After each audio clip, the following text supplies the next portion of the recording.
Leave it with me, she said. Don't worry, I can fix that with Her Majesty the Queen. Yes, oh, don't worry about that. Everything will be sorted. Who are we talking about? Meghan Markle. But who was she talking to?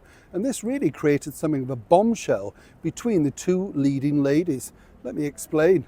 Hi, good to see you. You're right. Thank you so much for your time. And as ever, thank you for your lovely comments about our recent video regarding the Regal Marble Arch, the, well, Odeon, some people might know it as, if you remember it here in London. Yes, the cinema where, of course, Prince Philip and a very young Princess Elizabeth really went to see all the big movie stars of the day. You see, Elizabeth, and it's strange to call her that, isn't it? But she was, of course, a big movie fan.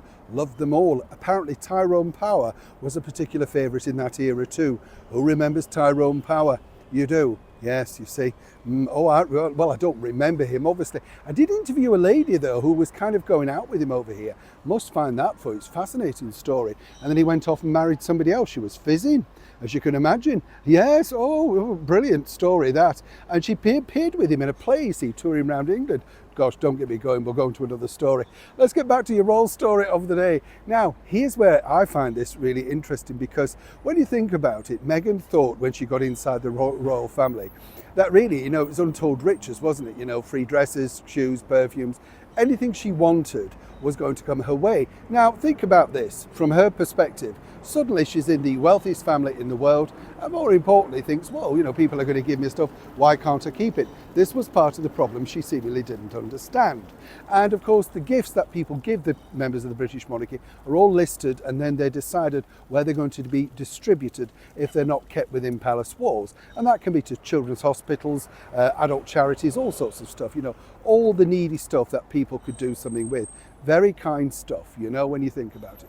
But Meghan felt differently. And this was one area that actually I have to basically contradict in that brand new Tom Bower book. Why basically Victoria and Meghan truly fell out. You see, basically, she thought, Meghan, that she could get absolutely everything free, literally from Brand Beckham. And as ever, we have to say allegedly. As you know, the former Spice Girl is now a fashion designer, very successful, had a good range of everything from handbags to frocks. And, you know, Meghan thought, well, let's wear one of those. She knew that Harry had been a fan of the Spice Girls in the 90s, so perhaps that was that nod to that. Either way, what really evolved, and this is where I find this stuff gets really interesting, is apparently Victoria Beckham very tactfully said, you know, look, you know, yeah, by all means I can loan you them, but you know, you can't have them. Apparently Meghan really just didn't understand this, so it was explained about royal protocol with dresses and stuff like that.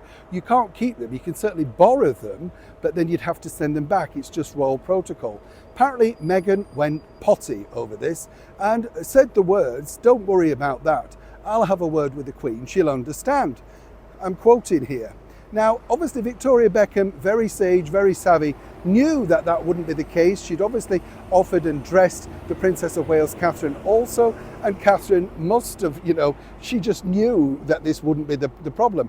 Now, of course, what's interesting is Harry dare not say to Meghan, no, you can't keep them. This is the deal. This is what we do. This is how it works. And that's really what started the eruptions over Victoria and Meghan finally falling out, because they shared a PA, a personal assistant, and this really erupted between the two. And that was the start of the problem. There's more to come, let me tell you. But as this story evolves, I will tell you the other side of what really goes on behind that feud. And it truly does get relatively nasty. All over a handbag and a dress.